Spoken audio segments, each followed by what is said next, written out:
étranger. Il était juste là. Alors dans Fallout 4, on va s'intéresser à un mystère, le mystérieux étranger. Et comme tout mystère qu'on fait, on va donc théoriser et comploter, surtout théoriser au passage. Alors pour ceux qui ne le savent pas, le mystérieux étranger est en fait une compétence où normalement une personne va apparaître aléatoirement et tuer d'une balle votre adversaire. Voilà, ça c'est dit. Le problème, c'est qu'il semblerait que Bethesda ait décidé de scénariser le mystérieux étranger. Donc le mystérieux étranger est un personnage réel et actif dans le monde de Fallout. Pour 3 raisons. Alors dans Fallout 3, dans le DLC des extraterrestres, le personnage prend conscience de cet étranger. Dans Fallout New Vegas, nous rencontrons donc son fils, donc le fils du mystérieux étranger qui montre qu'il a en fait une vie sexuelle, ou qu'il a eu une vie sexuelle. Et dans Fallout 4, en fait Nick Valentine a tout simplement un dossier sous son lit sur lui. Oui, Nick Valentine enquête sur le mystérieux étranger, voire va reconnaître le mystérieux étranger quand il va apparaître. Alors la vidéo, je vais vous la mettre en dessous pour le livre, vous n'avez qu'à mettre sur stop pour lire un petit peu les commentaires de Nick.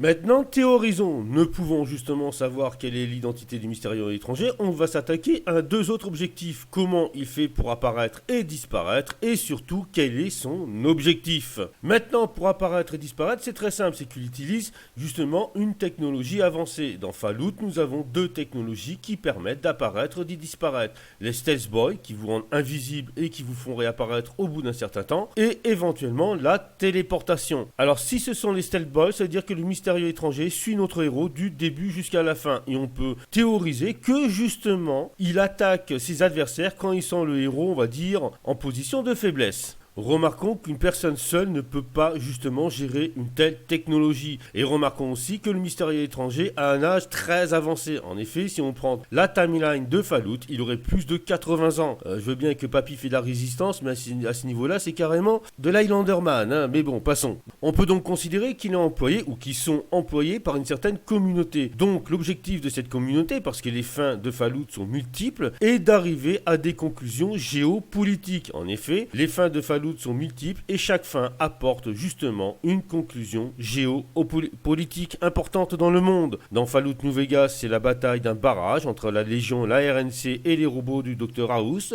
Dans Fallout 4, c'est une bataille entre miliciens, confréries, instituts et réseaux du rail, etc., etc. Et là, on va théoriser quelle serait donc cette société. Moi, je n'en vois qu'une seule qu'on voit depuis tous les Fallout, mais qu'on n'entend pas parler. Une seule qui fait parler d'elle, mais qu'on oublie à chaque fois. Et là, je pose la question, qu'est devenu Vault-Tec? Oui, Vault-Tec. Vous n'allez pas me dire que cette entreprise a créé des abris par centaines à travers l'Amérique pour faire des expériences sur leurs résidents, pour au final disparaître comme des fantômes. Vault-Tec avait prévu la guerre, Vault-Tec a préparé des abris, Vault-Tec pendant la guerre a sûrement collecté les résultats de ces abris pour au final disparaître? Non, ceci est vraiment un peu simple. Alors il n'y a peut-être aucun rapport avec le mystérieux étranger, mais si une organisation existe encore, que personne ne connaît, qui a la technologie et la science nécessaires pour utiliser un mystérieux étranger, ça ne peut être que Vault-Tec pour le moment. Dites-moi ce que vous en pensez en commentaire.